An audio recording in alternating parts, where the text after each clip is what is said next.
style of music, who would you say is the next Nas in the industry?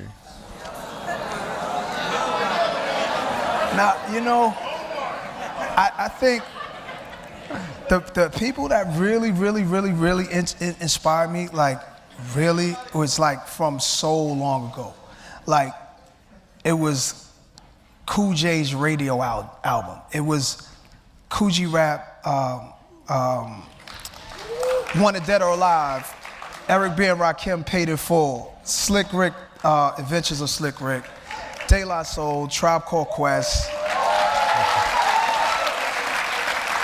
and NWA, and when Ice Cube went solo on those records, that changed my life.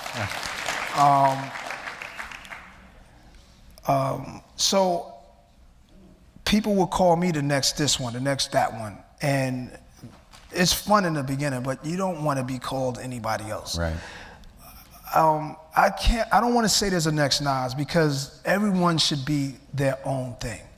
And I mean, obviously people are gonna call people a next Nas, but I don't trip off that. I really like to watch that person blossom into who they're gonna be.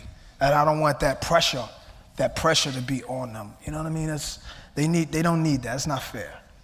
Because it wasn't fair for me, for people put like Rakim on me and this one, and Coogee Rap. I'm like, I can't beat them guys. You know, so that was a lot of pressure. But, you know, I knew that one day they'd see who I am, and that took a while. And I wish that for all the new guys too. Just become you, the great you.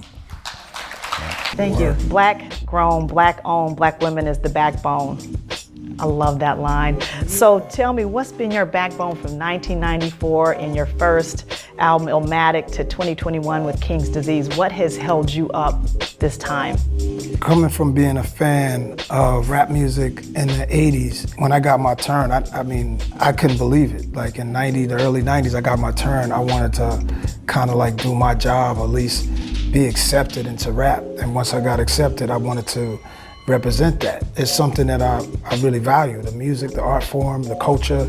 I really value it, and I needed to represent. So from the 90s to now, if I'm gonna do it, I gotta do it at my best. Yeah, hey, listen, you've done that, you've done that. You know what you're listening to, because what Nas puts out in his music is not always what's going on in the world. So what are you listening to right now?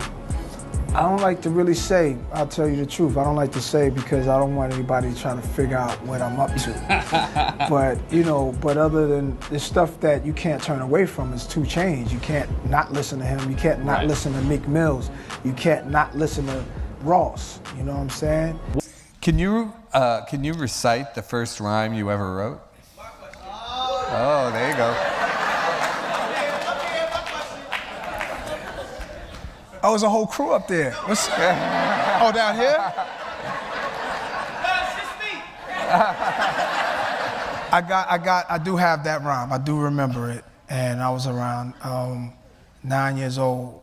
And I remember like this girl, Judy Rand, she used to babysit me, and she was beautiful, and she would know how to rap. She had a little rap crew, and I used to watch her do it too, and I used to be like, wow, I want to try this rhyme out on her. And I think I did, and she didn't hear me. And it said, my name is NASir, the rhyme engineer. If you want to battle, I'll end your career. People perpetrating, I possess much power. It's too late to debate. It's MC hour. I'll send you through frustration. You'll wind up L. MCs on their knees, cause they're so frail. All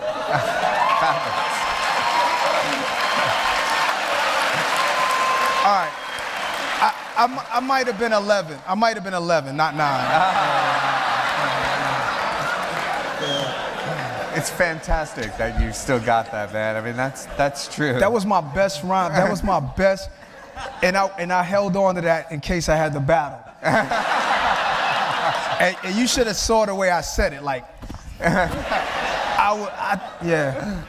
I'm proud. I'm happy, man. We gave you the opportunity to finally break that out. To embarrass myself. Excellent. You've been in the hip hop game for over 20 years. Yeah. how have you seen the art evolve? Because what was happening 20 years ago plus is not what's happening today. No. Well, I saw it come from on the corner with the guys with the radios and dudes breakdancing on the streets everywhere. And today it's kind of lost integrity, it's lost its meaning, it's lost its love, which is why I made a Hip Hop Is Dead album. You say hip hop is dead, and yet still sells records. Yeah. You're still selling records. You're still a hip hop artist. Yeah. So what's dead? The realness. Here's what's deep about that. Hip hop lyrics from the beginning Right. have, in a way, glamorized thug life. You've had longevity that transcends generations, right? Amazing music, but what's really intriguing to me is your fascination, your investment into tech with Ring and the sell of that.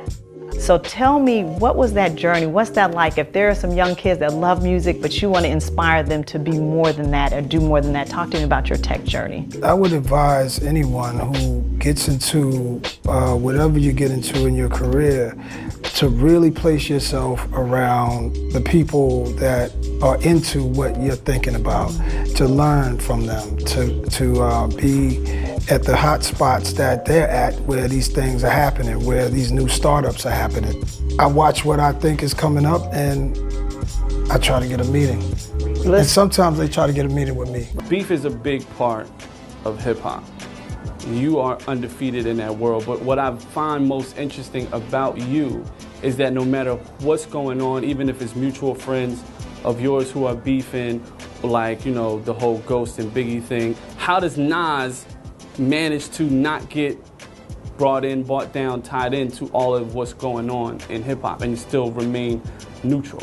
Well, first of all, I'm 1,000,000% real, and that's the only way I know how to be. So when I see things going on that's petty, that's just pettiness going on. I wish that, you know, if it's a battle that's going to, you know, turn out to be a great ending, then I'm all for that. But if it's just battling for the sake of you want attention or you want a certain kind of credibility, or if it ain't got no art form to it, it ain't nothing anyway. So everything I'm dealing with is based on reality. You know what I'm saying? A lot of dudes out here is not based on reality.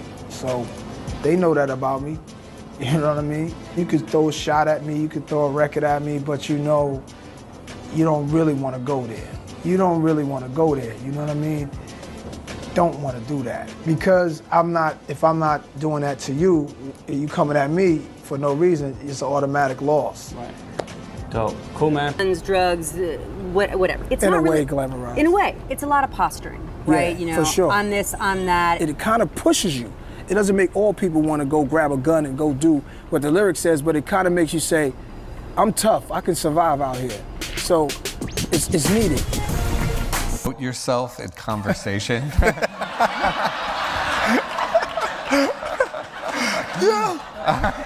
Yo, you know what's crazy? I never do that, right? But that doesn't mean I didn't say those, like an album title to somebody and then cringe. Like, yo, one love.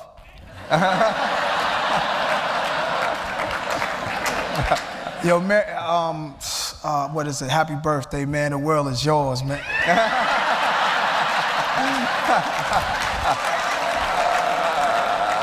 God, that's hilarious. I hate when I do that.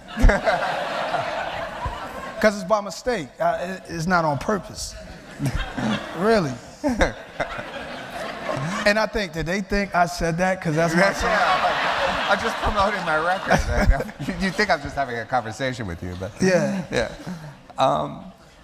What do you think when you hear, you know, like a Kendrick Lamar or add to compared to, oh, this reminds me of Nas? What do you think about when people compare new artists to you? It's amazing. One of the things that really hits me is that I'm still considered, like this generation today will even say that. Like most people forget about the things this guy has done, and this, I see people just have no respect for so many great artists that I love. So I just think it's a matter of time where they be like, Nas who? You know what I'm saying? So the fact that they're like, still doing that, it still catches me off guard. It's a great honor because those are great artists that you're talking about.